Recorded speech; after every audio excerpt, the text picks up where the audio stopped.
اللہ رب محمد صلی اللہ علیہ وسلم نحن عباد محمد صلی اللہ علیہ وسلم اللہم رب اشرح لی صدری ویسر لی امری واحلل عقدۃ من لسانی یفقہوا قولی اللہم رب یسر ولا تعسر وتمم بالخیر اللہم افتح علینا حکمتک وانشر علینا رحمتک یا ذا الجلال والاکرام بسم اللہ الرحمن الرحیم وصح عند فاسقین او محدودین فی قذف وعند اعمیین وابنی الزوجین او ابنی احدہما۔ ماشاءاللہ، کل کا سبق آپ نے یاد کیا اور آپ نے کل کا سبق اچھے سے سمجھا۔ آج کا سبق بھی بغور سماعت کیجئے اور اسے بھرپور یاد کرنے کی کوشش کیجئے گا۔ آپ لوگ بہت نیک ہیں ماشاءاللہ، پردہ نشین ہیں، عبادت گزار ہیں، دعا کے لیے ہاتھ اٹھا دیں۔ اللہ کریم آپ کے صدقے مجھ حقیر کو اور جو بھی پیغام عظمت رضا میں شرح وقایا کا سبق حاصل کر رہے ہیں ان سب کو اللہ پاک اعلیٰ ترین کا ذہن عطا فرمائے، قوت حافظہ میں اضافہ فرمائے، مزید علم نافع عطا فرمائے اور ہم سب کو مولا عمر دراز بالخیر عطا فرمائے، آمین ثم آمین۔ کل آپ نے پڑھا تھا کہ گواہوں میں سے ہر ایک کو دوسرے کا کلام سننا ضروری ہے، شرط ہے، اور دو گواہوں کا حاضر ہونا بھی ضروری ہے۔ دونوں گواہوں کا آزاد ہونا، مکلف ہونا، مسلمان ہونا شرط ہے، کل آپ نے پڑھا تھا۔ آج اسی کا اگلا سبق پڑھیے، وصح عند فاسقین، اور نکاح صحیح ہے، اور نکاح دو فاسقوں کی موجودگی میں، اور نکاح صحیح ہے دو فاسقوں کی موجودگی میں، او محدودین فی قذف، یا محدود فی القذف کی موجودگی میں۔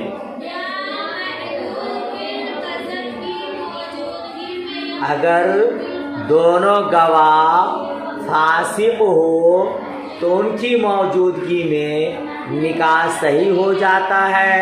اگر دونوں گواہ محدود فی القذف ہو، محدود فی القذف کا مطلب یعنی دونوں پر حد قذف لگا ہو، 80 کوڑے۔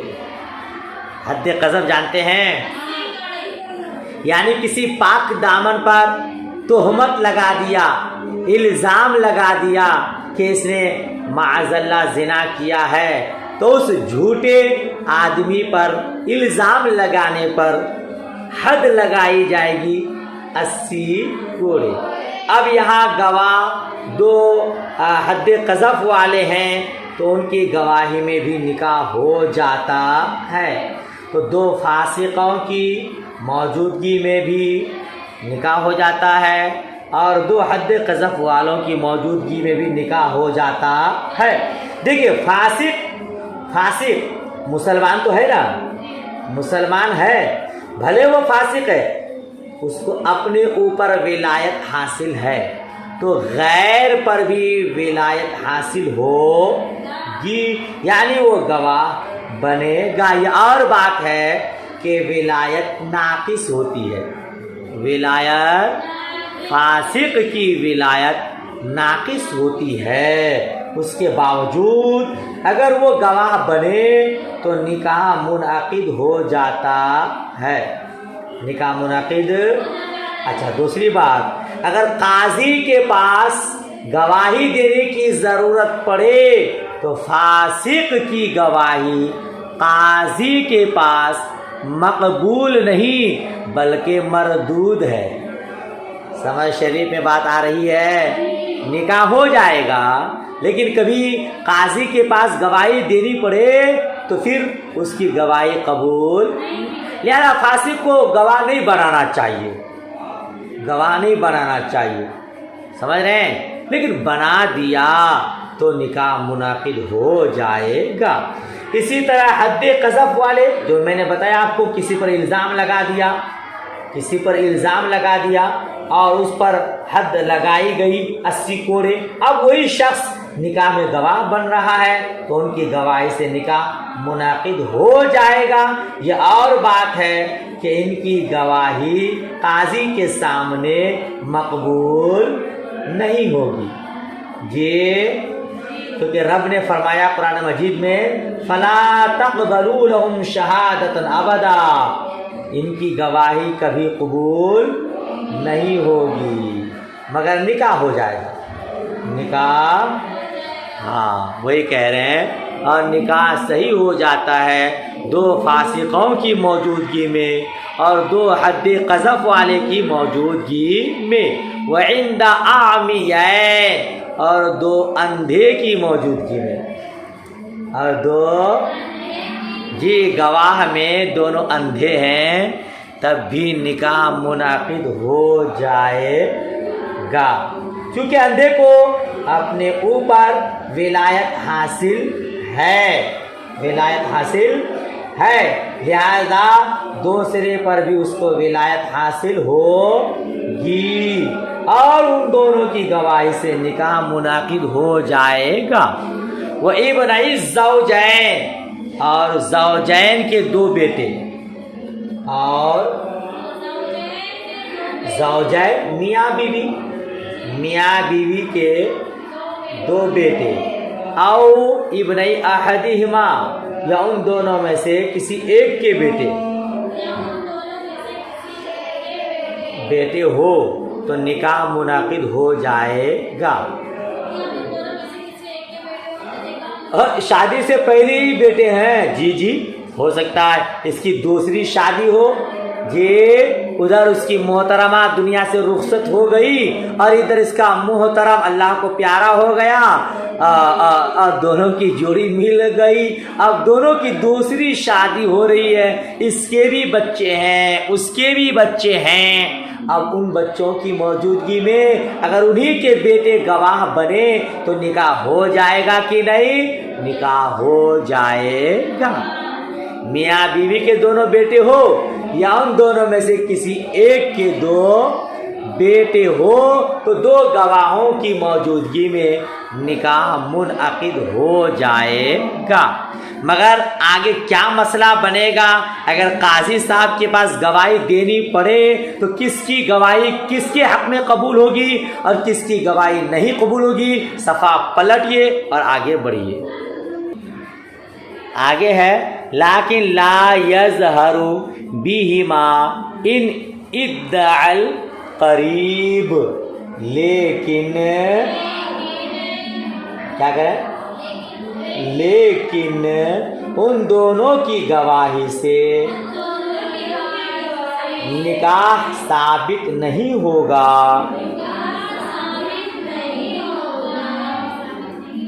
اگر قریب کی طرف سے دعویٰ ہو، لیکن ان دونوں کی گواہی سے نکاح ثابت اگر قریب کی طرف سے دعویٰ، کیا مطلب؟ اے اذا نکاح بحضور ابن الزوجی فإن ادعا ہوا لم تقبل شہادت ابنیہ لہو، یعنی جب دونوں نے نکاح کیا، جب زوج کے شوہر کے دو بیٹوں کے سامنے، دونوں کے درمیان نکاح ہوا، کس کے سامنے؟ سامنے۔ فإن ادعا ہوا، اور پھر زوج نے ہی دعویٰ کیا، زوج نے ہی دعویٰ کیا کا مطلب اوپر لکھا ہے نا، زوج نے دعویٰ کیا، وہ انکرت الزوجہ، اور زوجہ نے انکار کیا۔ بین سطور لکھا ہے کہ زوج نے دعویٰ کیا اور زوجہ نے انکار کیا۔ لم تقبل شہادت ابنی، تو اس کے بیٹوں کی گواہی، اس کے بیٹوں کی اس کے حق میں مقبول نہیں۔ یہ زوج کے، شوہر کے دو بیٹوں کے سامنے دونوں نے نکاح کیا، پھر زوج جس کے بیٹوں کے سامنے نکاح ہوا اسی نے کیا کر دیا؟ دعویٰ کیا، اور عورت انکار کر رہی ہے، تو اب زوج کے بیٹوں کی گواہی اسی زوج کے حق میں مقبول نہیں ہوگی۔ یوں سمجھنا، بیٹے کی گواہی باپ کے حق میں مقبول نہیں ہوگی۔ کوئی بیٹا چاہے گا کہ میرا باپ نقصان سہے؟ یہ کوئی بیٹا نہیں چاہے گا کہ اگر باپ کی اور دوسری کی لڑائی ہے تو میرا باپ ڈوب جائے۔ تو بچہ، اس کا بیٹا ہو سکتا ہے طرفداری میں اس کے حق میں گواہی دے رہا ہو، اسی لیے اس کی گواہی مقبول نہیں۔ سمجھ شریف میں بات آئی۔ تہمت ہو سکتی ہے، تہمت لگ سکتی ہے، کیونکہ یہ باپ کا ہی بیٹا ہے، اسی لیے غلط گواہی دے رہا ہے اپنے باپ کے حق میں، ہے نا؟ اچھا، پھر آگے کیا فرماتے ہیں؟ اما اذا ادعت المرأة تقبل شہادتہما لہا، لیکن جب عورت دعویٰ کرے تو ان دونوں کی گواہی عورت کے لیے مقبول ہوگی۔ عورت دعویٰ کر رہی ہے، مرد انکار کر رہا ہے، اب مرد کے دو بیٹوں کے سامنے نکاح ہوا ہے، مرد کے دو بیٹے عورت کے حق میں گواہی دے رہے ہیں، تو عورت کے حق میں مرد کے دو بیٹوں کی گواہی مقبول ہوگی، ٹھیک ہے نا؟ لہا کے اوپر بین سطور کیا لکھا؟ لکھی دو، اے للمدعیہ لأنہما اجنبیان لہا، کیونکہ وہ دونوں بیٹے اس عورت کے لیے اجنبی ہیں، اس عورت کے لیے اجنبی ہے۔ اب مرد ہی کے بیٹے اجنبی عورت کے حق میں گواہی دے رہے ہیں، تو اب یہاں تہمت نہیں ہے، ایسا نہیں ہوگا کہ ہاں وہ ماں ہے اسی لیے، ہے نا؟ تو اب اس کی گواہی مقبول ہوگی۔ پوری بات سمجھ میں آ رہی ہے؟ مرد کے دو بیٹوں کے سامنے نکاح ہوا ہے، مرد انکار دعویٰ کر رہا ہے تو اور عورت انکار کر رہی ہے، تو مرد کے حق میں اس کے ہی بیٹوں کی گواہی قبول نہیں ہوگی، لیکن عورت دعویٰ کر رہی ہے، مرد انکار کر رہا ہے، اب مرد کے دو بیٹے عورتوں کے حق میں گواہی دے رہے ہیں تو قبول ہو جائے گی۔ پوری بات آ گئی۔ وَإِن نَكَحَا عِنْدَ ابْنَيِ الزَّوْجَةِ، اصل میں تثنیہ کا صیغہ یہ اضافت کی وجہ سے نون گر گیا ہے، ابنین الزوجتی ہوتا ہے نا، تو آپ پڑھیں ابنی الزوجتی۔ فَإِنْ ادعت لا تقبل شہادتہما لہا وَإِنْ ادعى الزوج تقبل لہ، اور اگر ان دونوں نے نکاح کیا زوجہ کے دو بیٹوں کے پاس، دو بیٹوں کی موجودگی میں،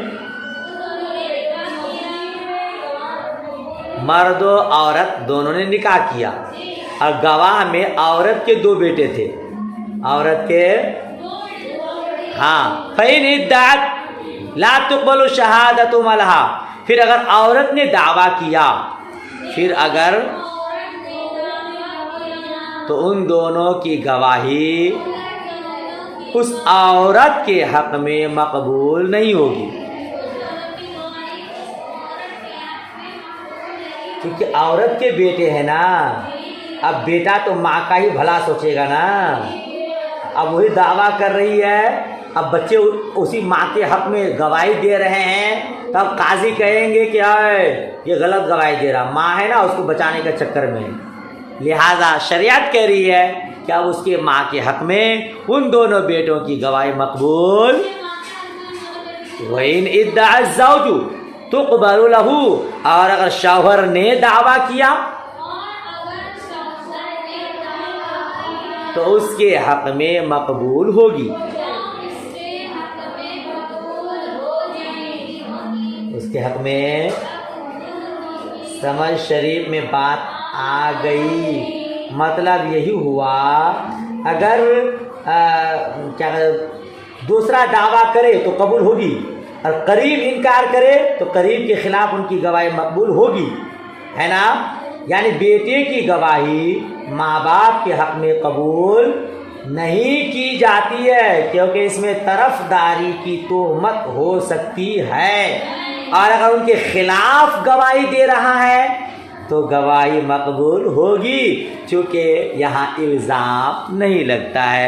ظاہر سی بات ہے، ماں باپ کو اولاد سے محبت تو اولاد کو ماں باپ سے محبت، باپ کے خلاف بچہ گواہی نہیں دے گا، ماں کے خلاف گواہی نہیں دے گا، لہذا اگر باپ کے خلاف گواہی دے رہا ہے تو گواہی قبول ہوگی، اور اگر باپ کے حق میں گواہی دے رہا ہے تو پھر اس کی گواہی مقبول نہیں ہوگی۔ بہرحال تو فاسقین کے اور محدود فی القذف کے اور دو اندھے کی گواہی سے نکاح منعقد ہو جائے گا، اور اپنے ہی دو بیٹوں کی گواہی سے بھی نکاح منعقد ہو جائے گا، لیکن قاضی کے پاس اگر گواہی دینے کی ضرورت پڑے تو جو قریب کا دعویٰ کرنے والا ہے اس کے حق میں اس کی گواہی مقبول نہیں ہوگی، دور والے کے حق میں اگر گواہی دے رہا ہے تو گواہی مقبول ہوگی۔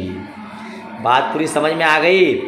کما صح نکاح مسلم ذمیۃً عند ذمیین ولم یظہر بہما ان جاہدا فإن شہادۃ الکافر علی المسلم لا تقبل وإن ادعى المسلم تقبل له۔ جس طرح کہ مسلمان کا نکاح جس طرح صحیح ہے، ایسا بولے، جس طرح مسلمان کا نکاح ذمیہ سے صحیح ہے، صحیح ہے، دو ذمی کی موجودگی میں، حربی کافر اور ذمی کافر جانتے ہیں نا آپ لوگ؟ ذمی کافر جو دارالحرم میں ٹیکس دے کر رہے ہے نا، اس کو مستامن کہتے ہیں، ذمی کہتے ہیں۔ اب یہاں کہتے ہیں کہ مسلمان اگر ذمیہ کتابیہ سے نکاح کرتا ہے دو ذمی کی موجودگی میں تو نکاح ہو جائے گا کہ نہیں؟ تو نکاح ہو جاتا ہے۔ تو جس طرح ایک مسلمان کا نکاح ذمیہ کتابیہ سے دو ذمی کے موجودگی میں دو ذمی کی گواہی سے نکاح ہو جاتا ہے، اسی طرح فاسقین کی محدود فی القذف کے عامیین کے موجودگی میں نکاح صحیح ہو جاتا ہے۔ بولے نا، نہیں سمجھ میں آیا؟ مسئلہ بھی آپ پڑھے نا، جو دو حد قذف والے ہو تو اس کی موجودگی میں نکاح ہو جاتا ہے۔ جس طرح ایک مسلمان کا ذمیہ کے ساتھ نکاح ہو جاتا ہے دو ذمی گواہوں کی موجودگی میں، اسی طرح اس کا بھی نکاح ہو جاتا ہے، مگر وَلَمْ يَظْهَرْ بِهِمَا إِنْ جَاهَدَا، مگر ان کی گواہی سے نکاح ثابت نہیں ہوگا اگر وہ مسلمان انکار کر جائے۔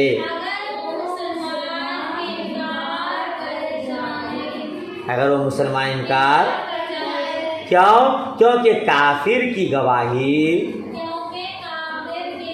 مسلمان کے خلاف مقبول نہیں، کیونکہ کافر کی گواہی اور اگر مسلمان مدعی ہو،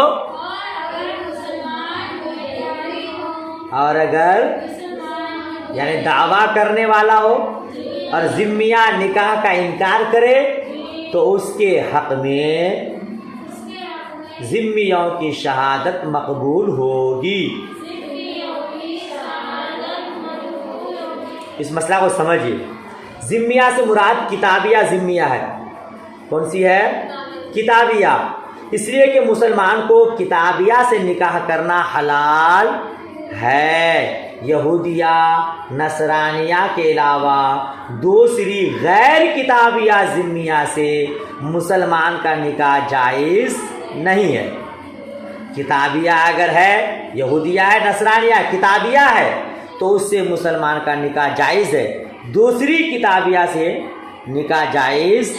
اور حربیہ کتابیہ کا حکم بھی ذمیہ کتابیہ کی طرح ہے۔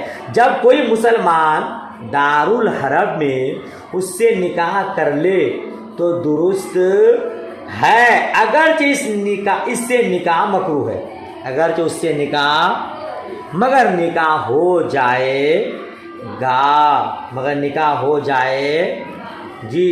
یہاں ذمیین کہا نا، ذمیین کا دو ذمی کی موجودگی میں اشارہ اس بات کی طرف کہ غیر کتابی مثلا مجوسی وغیرہ کافر کی موجودگی سے بھی نکاح ہو جائے جی جی۔ اگر گواہ میں مجوسی بھی ہے، کیا ہے، کافر بھی ہے، تب بھی نکاح ہو جائے گا جی۔ نہیں سمجھے؟ ذمیین کہا نا، تو کوئی اگر غیر کتابی مثلا مجوسی ہے، کافر ہے، اس کی موجودگی میں نکاح کرتا ہے تب بھی نکاح ہو جائے، تب بھی نکاح ہو جائے گا۔